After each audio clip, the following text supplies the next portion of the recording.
The practice ended earlier than usual for the Nekoma volleyball team. Once the cleaning for the gym finished, he made haste in showering and fixing his things.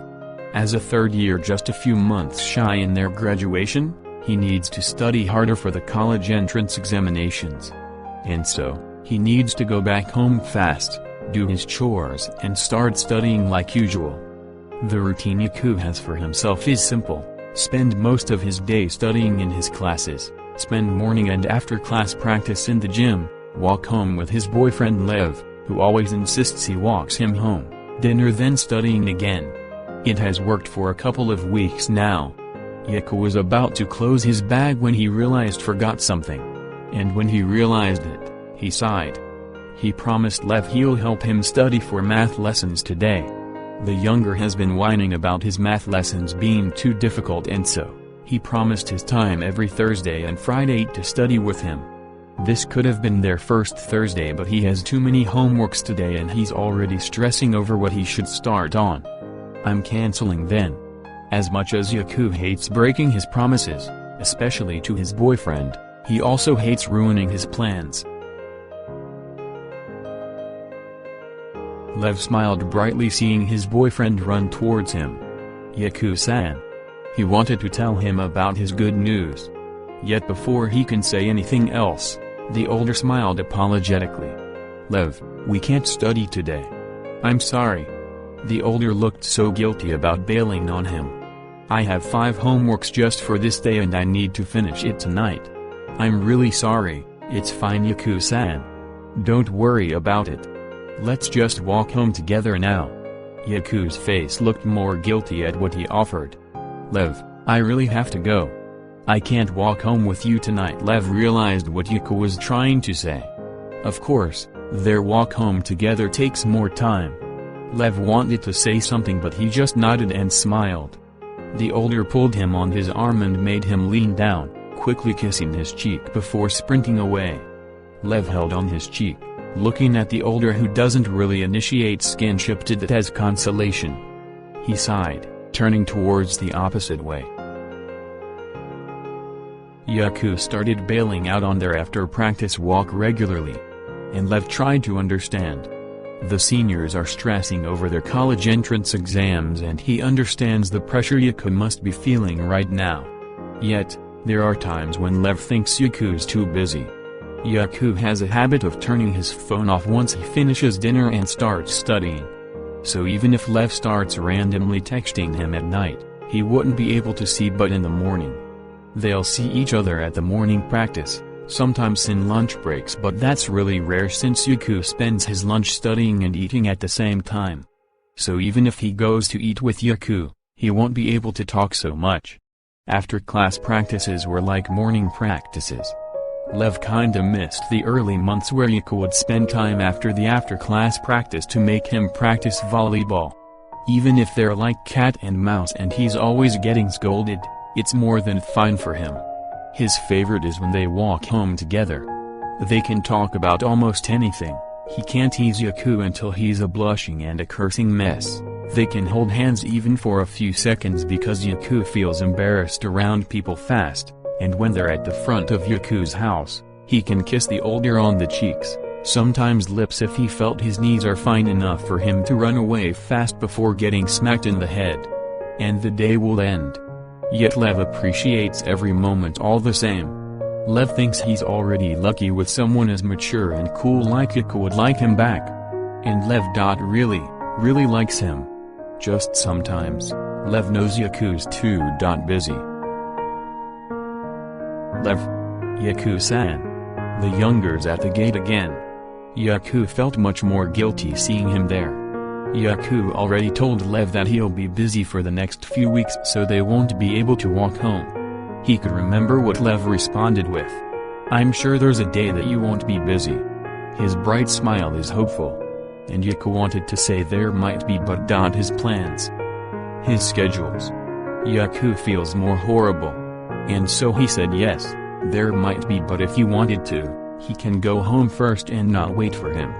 Lev still said he'll wait for him, and his guilt made him promise himself to make sure to take Lev out on a date once he sees an opportunity. Can you walk with me today? he asked, like a mantra. Yaku wondered how Lev can be so free-spirited and laid-back about almost everything. To not have plans, to not worry about things so much. Too opposite to Yaku. "I'm sorry, I can't, Lev." The younger smiled and leaned close to him, kissing his cheek.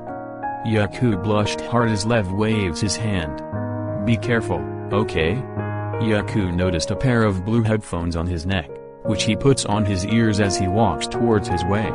He stared at his retreating back for a moment and was about to go to his way when someone called his name. He looked back, seeing Lev run back to him as he opens his bag.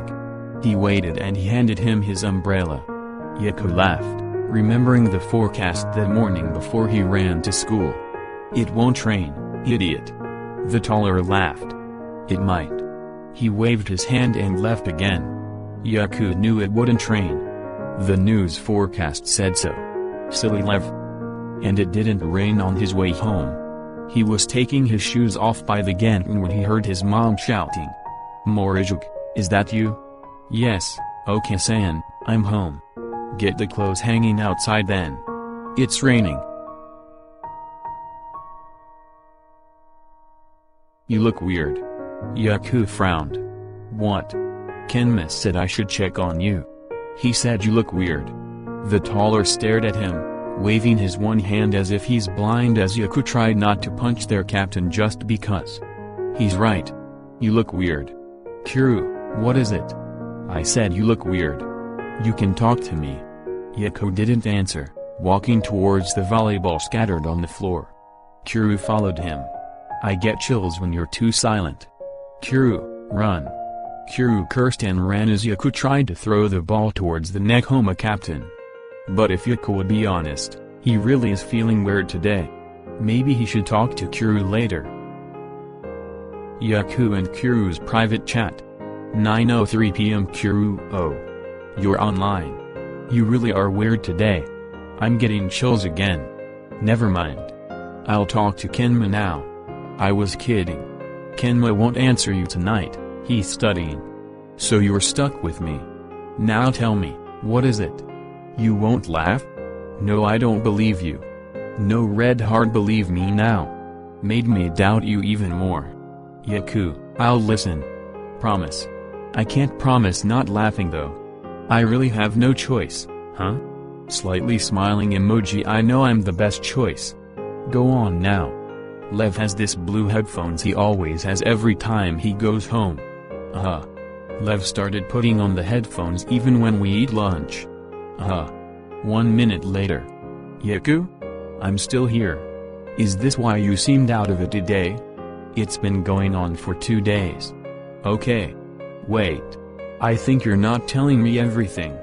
If this is just about the blue headphones, then I don't see anything wrong about it." "No. I can't explain it." "Okay." "What okay?" "Let me try to walk through this. As much as I would love to have fun at you being weird today, it's also making me worried, so let me, okay? Should I be touched or?" "So." Neutral face emoji. "I noticed that these past few weeks, you and Lev aren't walking home together anymore. What did Lev say about this?" "He's fine with it." "Oh, okay. What do you do in weekends then?" "What students should be doing in weekends, of course. Like have fun?" Rolling eyes emoji. "You see, that's the problem. Or what I think is the problem." "What do you mean?" "We're fine. I'm just so busy these days I don't have much time to talk to him." "There. That's it." "What is?" "Yaku, you're smart. You know what I'm talking about. Also, Lev wanted to talk to you since a week ago about something." As if on cue, his phone notified him of Lev's new message. "Yaku, you really need to talk to him. Spare some time for him tonight." Sensing the seriousness, Yaku opened Lev's chat. Yaku couldn't deny the nervousness he's been feeling all day, and yet, finally, they're talking. Yaku and Lev's private chat. "Yaku-san? Can I talk to you? You could have told me you wanted to talk a while ago." No. I don't think I can tell you what I really want to say when you're in front of me. I might get nervous and fuck up. Are you okay? I am. I miss you, that's all. That's why I'm nervous. You don't seem fine to me. I miss you, too. A minute later. Lev? Yaku-san, I'm sorry, I'm just happy. You said you missed me. Yaku hated how it came out like that. What were you going to say? Oh, I entered to lyric prank you. You failed without even starting it, Lev. Laughing emojis. Yeah. But I changed my mind, given the song. What's the song? Yaku-san, before I tell it to you, I wanted to be honest with you. I've been listening to this song for a few days now. I would listen to it on the way home, during lunch, study breaks, before I go to bed. It reminds me so much of us. Morijuk-san, this song's been bothering me for a few days now. It said, I should tell it to you or you wouldn't have any idea what I really feel. Go on, Lev. Do you want me to let you type it and wait for you to finish? It would make me feel better if you can reply to me once in a while. I'm sorry for asking this, Morijuk-san, I just feel so nervous. Lev calling his given name made him feel how serious this is. He was talking so seriously tonight, kept apologizing for every little thing. It's making his hands feel colder than they already are a while ago. I sit and watch you reading with your head low. I wake and watch you breathing with your eyes closed. I sit and watch you. I notice everything you do or don't do. You're so much older and wiser, and I wait by the door like I'm just a kid. Use my best colors for your portrait. He has it on displayed on his desk on his room.